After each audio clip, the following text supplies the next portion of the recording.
ఎందరో త్యాగమూర్తుల త్యాగఫలం ఆంధ్ర రాష్ట్రం. నేడు ఆంధ్రప్రదేశ్లో ప్రజలు సుఖ సంతోషాలుగా ఉన్నారా?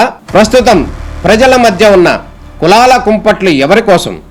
చంద్రయాన్ రాకెట్ యుగంలో కూడా వర్ణ విభేదాలు దేనికి సంకేతాలు? రాజకీయ పార్టీల నేతలు ఏం చెప్తున్నారు?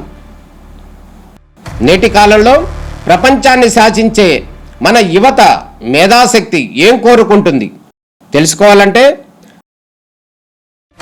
ఆంధ్ర యువగలం.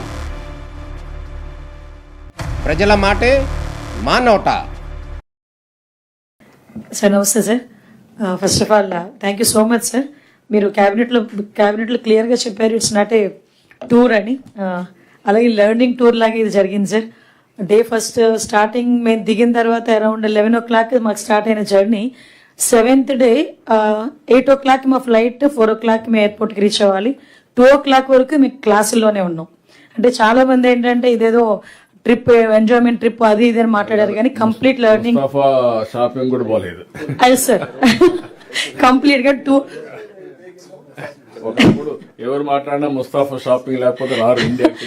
అసలు నో షాపింగ్ సార్. అసలు అంటే ఫస్ట్ ఆఫ్ ఆల్ మేము చాలా ఎంజాయ్ చేసాం కంపెనీని కానీ, at the same time study టూర్ని కానీ మేము చాలా బాగా ఎంజాయ్ చేసాం. అట్ ద సేమ్ టైం బాగా నేర్చుకున్నాం సార్. ఫస్ట్ ఆఫ్ ఆల్ మీ గైడెన్స్లో ఎస్పెషల్లీ నేను చెప్పదలుచుకుంది ఏంటంటే 1 or 2 points అరౌండ్ 2 minutes తీసుకుంటాను.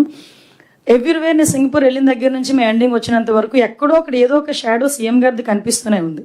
ఎందుకంటే పబ్లిక్లో వాళ్ళు 1960లో వాళ్ళకి ఇండిపెండెన్స్ వచ్చిన తర్వాత 60 yearsలో అసలు ల్యాండ్ ఒక్కటి తప్పించి ఇంకేమీ లేని వాళ్ళ దగ్గర, అది కూడా చాలా తక్కువ ల్యాండ్, రిసోర్సెస్ లేవు, ఫారెస్ట్ లేదు, వాటర్ లేదు, ఏమీ లేదు. అంటే అన్నీ క్రియేట్ చేసుకొని బికాస్ ఆఫ్ పబ్లిక్ పార్టిసిపేషన్ ఏదైతే ఉందో దాంతోపాటు పబ్లిక్ ట్రస్ట్ అనేది వాళ్ళు క్రియేట్ చేసుకొని ఐ వీ కో అని ఒక 3 నినాదాలతో వాళ్ళు వెళ్ళే పరిస్థితి. కానీ ఎవ్రీథింగ్ టు ఎవ్రీథింగ్. ఎస్పెషల్లీ నాకు సార్ వాళ్ళు సింగపూర్లో మేము జర్నీ చేసినంతసేపు కూడా 1996లో సార్ ఏదైతే జన్మభూమి కార్యక్రమం ప్రవేశపెట్టారో అట్ దట్ టైం సార్ 1996లోనే పబ్లిక్ పార్టిసిపేషన్ అన్నది ఇన్నోవేషన్స్లో కానీ, అదేవిధంగా ఇంప్లిమెంటేషన్స్లో కానీ, డెవలప్మెంట్లో కానీ పబ్లిక్ పార్టిసిపేషన్ ఎంత తీసుకొచ్చారో మనందరికీ తెలుసు.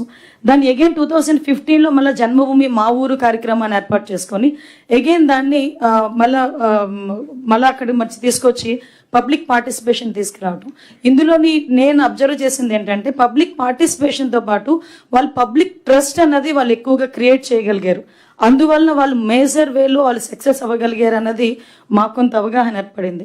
ఈ పబ్లిక్ ట్రస్ట్ కూడా వాళ్ళు ఎలా క్రియేట్ చేశారంటే వాళ్ళు డిఫరెంట్ టైప్ ఆఫ్ కమ్యూనిటీస్ అక్కడ వాళ్ళ దగ్గర ఉండటం, ఆ కమ్యూనిటీస్ అందరినీ కూడా ఒక దగ్గర చేర్చి, ఇందాక మన సత్యకుమార్ గారు చెప్పారు, ఒక దగ్గర చేర్చి అక్కడే వాళ్ళు రీక్రియేషన్స్ కానీ, వాళ్ళకి ఏ డెవలపింగ్ యాక్టివిటీస్ గురించి చెప్పడం కానీ, కమ్యూనిటీస్ ఎంగేజ్మెంట్ చాలా ఎక్కువగా.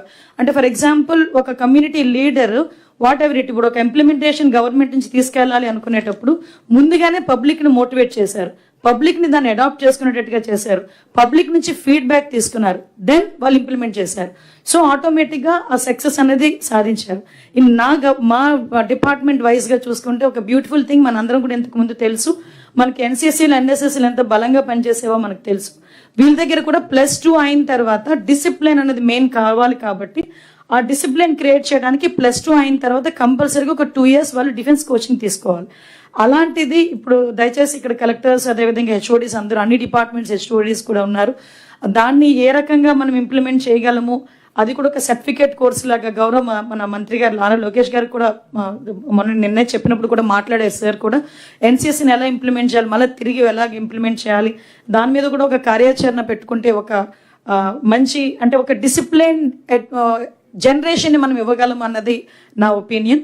అట్ ద సేమ్ టైం ఎందుకంటే అక్కడ క్రైమ్ రేట్, అంటే ఒక పోలీసింగ్ నుంచి అక్కడ ఒక చాలా బ్యూటిఫుల్ వర్డ్ మేమందరం కూడా నవ్వుకున్నాం. ఎంతమంది పోలీసులు అని అడిగితే ఆ రోజు సత్యకుమార్ గారు అన్నారు కూడా, వాళ్ళు నవ్వుతున్నారు అనమాట, ఎంతమంది పోలీస్ అంటే. నువ్వు ఈ క్వశ్చన్ అడుగుతావని తెలియక వాళ్ళు ప్రిపేర్ అయినట్టు లేరు అన్నారు సత్యకుమార్, రెవెన్యూ మినిస్టర్ గారు. బట్ వాళ్ళు ఏం చెప్పారంటే అరౌండ్ 20,000 పోలీస్ ఉంటారు, బట్ పోలీసింగ్ మాత్రం 20 lakhs పీపుల్ చేస్తారు అన్నారు.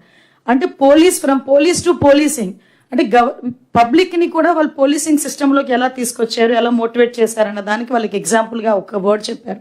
సో వాళ్ళకి కూడా ఏంటంటే ఒక గూగుల్ లింక్ ద్వారా ఎక్కడైనా ఏదైనా జరిగితే మనకి 100కి కానీ 112 కానీ మనకేమైనా జరిగితే మనం వాళ్ళకి కాల్ చేసేది. కానీ పబ్లిక్లో ఎక్కడ ఏదైనా ఒక చిన్న తప్పు జరిగితే వాళ్ళు ఇమీడియట్గా నియర్ బై పోలీస్ స్టేషన్కి ఇన్ఫార్మ్ చేసే పద్ధతి. అది కూడా ఏంటంటే కొంచెం వాళ్ళ తాలూకా ఇన్ఫర్మేషన్ కూడా కొంచెం కాన్ఫిడెన్షియల్గా ఉంచడం. నాకు ఇంకొకటి ఏంటంటే బాగా నేను ఇన్స్పైర్ అయింది లీగల్ సిస్టమ్. అంటే మన దగ్గర అప్పీలింగ్ అథారిటీ చాలా ఈజీగా ఉంటుంది, కానీ వాళ్ళ దగ్గర అప్పీలింగ్ అథారిటీకి వెళ్ళేటప్పుడు కంపల్సరీగా న్యూ ఎవిడెన్స్ని వాళ్ళు క్రియేట్ చేయగలిగితేనే అప్పీలింగ్ అన్నది ఉంటుంది, అదర్వైజ్ నో అప్పీల్. సో అది కనుక జరిగితే అలాంటిది ఏదైనా మనం ఏదైనా సెంట్రల్ గవర్నమెంట్కి కూడా మీ అందరి సహాయ సహకారాలతో ఒక నోట్ ప్రిపేర్ చేసుకుని మనం కనుక ముందుకు వెళ్ళగలిగితే చాలా కోర్టు కేసెస్ని మనం తొందరగా చేసుకోవచ్చు. అట్ ద సేమ్ టైం పబ్లిక్కి కూడా ట్రస్ట్ వస్తుందని ఒక నమ్మకం అయితే ఉంది. ఒకటి ఏంటంటే మేము చాలా గర్వపడుతున్నాం, గౌరవ ముఖ్యమంత్రి గారు ఆధ్వర్యంలో మేము పనిచేయటం, ఒక విజనరీ నాయకుడు ఆధ్వర్యంలో మేము పనిచేయటం, దట్టు సింగపూర్ వరకు వెళ్ళి ఏదైతే లెర్నింగ్ టూర్ ఉందో దాంట్లో ఉన్న ఇంప్లిమెంటేషన్స్ అన్నీ కూడా గౌరవ ముఖ్యమంత్రి గారి ఆధ్వర్యంలో మీ అందరితో చర్చించి 90 days ప్రోగ్రామ్. ఇక్కడ ఒక విషయం చెప్పాలి సార్, రోజంతా తిప్పేవారండి, రోజంతా క్లాసులు చెప్పేవారు, నెక్స్ట్ డే మార్నింగ్ తీసుకెళ్లి ఎవాల్యుయేషన్ చెప్పేవారు సార్. దాన్ని మీరు ఏం నేర్చుకున్నారు రాసి చూపించండి మాకు అని. అది రాయటమే కాదు, ఒక పేస్ట్ చేసి దాని గురించి మేము ఎక్స్ప్లెయిన్ కూడా చేయాలి. సో 7 days కూడా ఇదే కార్యక్రమం జరిగింది. అంటే ఏదో తూతు మంత్రంగా వెళ్ళాము, ఏదో చూపించారు తీసుకొచ్చేసాము అన్నది కాకుండా అక్కడ నేర్చుకునేది. ఇక్కడికి వచ్చిన వెంటనే సార్ ఏంటంటే కామన్ రిపోర్ట్ ఒకటి, ఇండివిజువల్ రిపోర్ట్ ఒకటి, ఈ రెండు కూడా మేము సబ్మిట్ చేయడం జరిగింది. Sir thank you so much sir for this opportunity. మేము మీ విజన్కి అనుగుణంగా పనిచేయడానికి ప్రయత్నం చేస్తాం సార్. Thank you sir.